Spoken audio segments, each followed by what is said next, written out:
Imagine a woman who seemed flawless, the kind of person neighbors trusted, children adored, and a husband praised as the glue that held his family together. She smiled, she volunteered, she baked, she listened. People said she had a heart of gold. Her name was Hazel Homan, and to the outside world, she was the definition of a perfect stepmom. But what if perfection itself was a mask? What if the same woman who tucked children into bed at night, who carried casseroles to sick neighbors, and who greeted people with a smile, was hiding something sinister? What if that same perfect stepmom turned out to be a manipulator, a liar, and a monster? Hazel Hallman's story is not just the story of one woman. It's a chilling reminder that evil doesn't always look like evil. Sometimes it looks ordinary, sometimes it looks perfect, and sometimes it's standing right in front of you, smiling. Hazel didn't come from a life of drama. She grew up in a small town where everyone knew everyone. As a child, she was praised for being polite and obedient. Teachers loved her. She never got in trouble. But even then, people noticed something strange. Hazel hated criticism. If she was corrected, even gently, she would freeze. Then she would redirect attention, trying to cover up her mistakes with charm. That was Hazel's first mask, learning to perform, learning to hide imperfection. And as she grew older, the mask became her entire identity.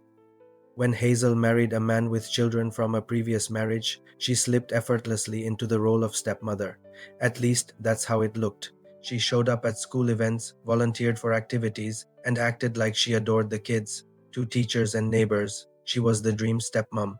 People whispered, if only every stepmother was like Hazel. But inside the Holman house, life was not as perfect as it seemed.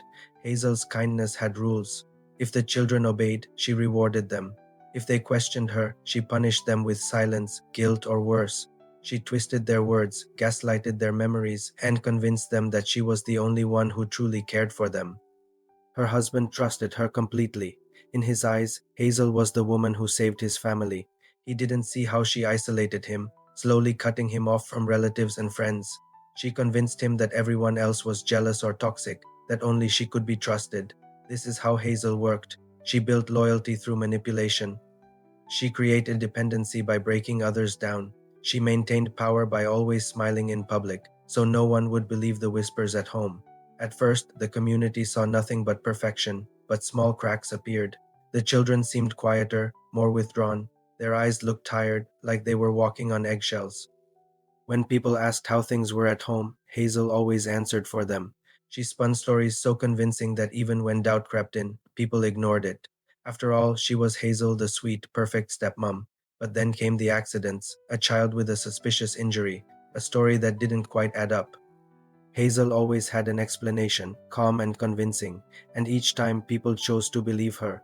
It was easier than admitting the truth. Still, the mask was cracking.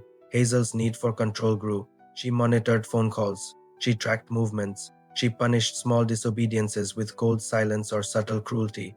She created a household where love was conditional and fear was constant. And eventually, Hazel's mask shattered. Something happened, an act too cruel, too public to hide. Maybe it was an outburst at school. Maybe it was a neighbor who finally saw behind the curtain.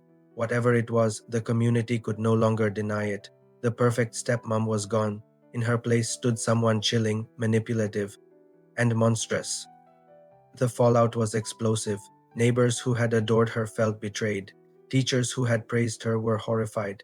Families who once trusted her now saw her as a predator in disguise. And as the truth came out, it was clear Hazel's perfection had always been a performance. But here's the question, was Hazel Hallman born a monster? Or did she become one? Psychologists would later say that people like Hazel often show traits of narcissism or psychopathy. They crave admiration, control, and power. They wear masks to get it.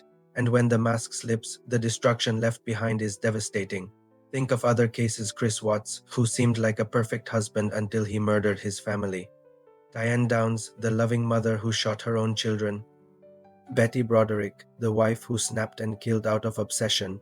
Hazel Hallman belongs in this disturbing gallery of perfect people who turned out to be monsters. The scariest part is how convincing she was.